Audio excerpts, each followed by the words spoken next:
How much do you make a year? Now, how much would that be if you got 100 times pay raise in 4 years?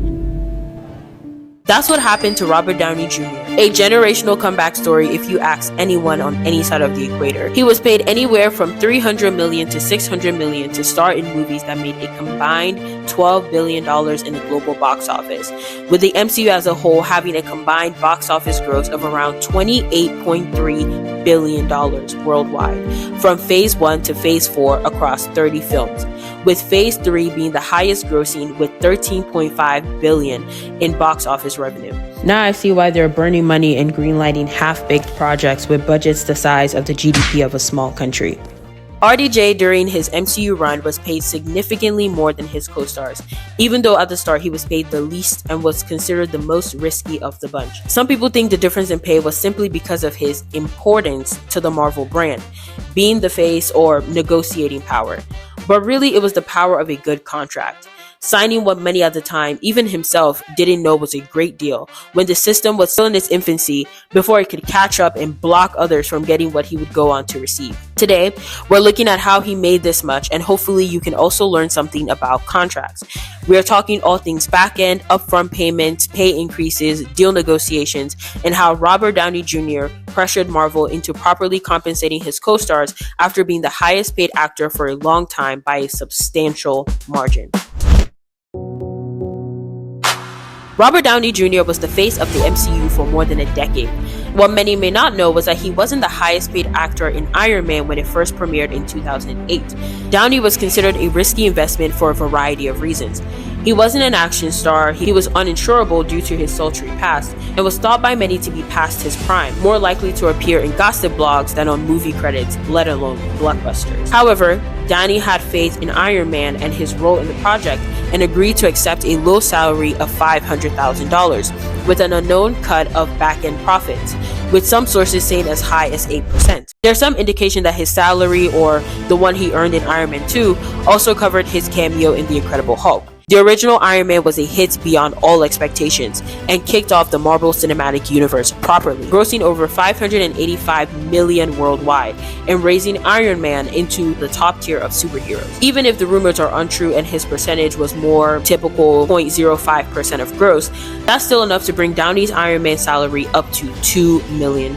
As I said before, Robert Downey Jr. as lead for Iron Man got the lowest salary, and Terrence Howard was paid approximately $3.5 to $4.5 million for his role as Colonel James Rhodes. He was reportedly the highest paid actor in the film. Marvel Studios was an unknown independent studio at the time, and they had an uncertain future. Howard was their first casting for the movie and was a huge name. Realistically, this was probably the biggest name they were going to get. Howard gave the movie and the studio instant credibility, and because it was a huge risk for Howard, he got rewarded for it. Now, why was Robert Downey Jr. the highest paid? It really had more to do with when contracts were drafted more than anything. After Iron Man 1, Marvel was in a spree of taking non-megastars and getting them into long contracts for relatively cheap, which officially started with Don Cheadle in Iron Man 2. Howard had a 3-picture deal which was supposed to pay him $8 million for Iron Man 2. Marvel reportedly offered him a reduced sum of roughly $1 million for the sequel, leading to his departure and replacement by Don Cheadle, who was given just 1 to 2 hours to decide on the offer and a 6-movie contract.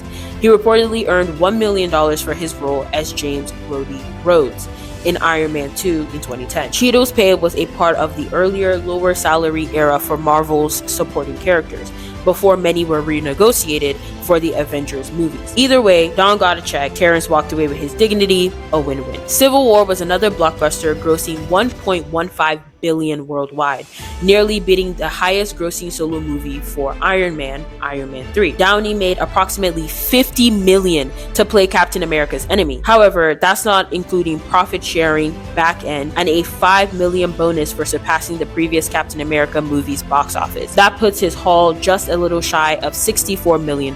As a note, scenes from Civil War were repurposed for Spider-Man Far From Home, and it's not clear what, if any, Downey was paid for that. Spider-Man Homecoming 2017 2017, Robert Downey Jr. was paid $15 million and had approximately 8 to 15 minutes of screen time as Tony Stark / Iron Man in Spider-Man Homecoming in 2017. Despite this limited appearance, which consisted roughly 3 days of filming, he was reportedly paid around 10 to 15 million, highlighting the high value of his supporting role. At least $1 million per minute. Can you imagine? Wow, must be nice. He was paid $75 million each for Avengers Infinity War in 2018 and Avengers Endgame in 2019, with the rumored 8% back-end deal, earning him an extra $55 million for this in Endgame alone.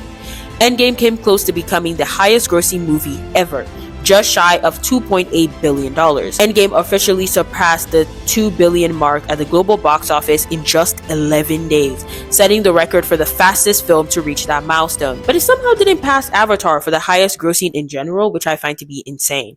They had like a re-release with additional scenes and a free poster giveaway if you saw the movie again, but somehow all of this didn't allow it to pass Avatar.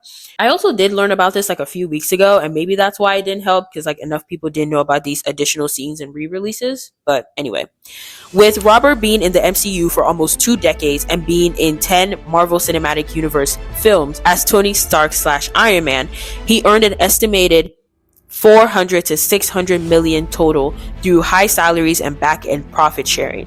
His payout ranged from 500,000 starting salary to 75 million each for Infinity War and Endgame. He is now set to return as Dr. Doom in the upcoming Avengers film, with a massive deal reporting to be over $100 million for 2 films. Variety reported that the Russo brothers were getting $80 million among the both of them, and that RDJ was making significantly more than that. He is universally considered the highest paid actor in the MCU, having negotiated lucrative deals that included back-end percentages of the box office. I personally think with all the ways actors can make money, appearances, merch, meet and greets, etc. Does anyone remember these Audi ads that Robert Downey Jr. always did?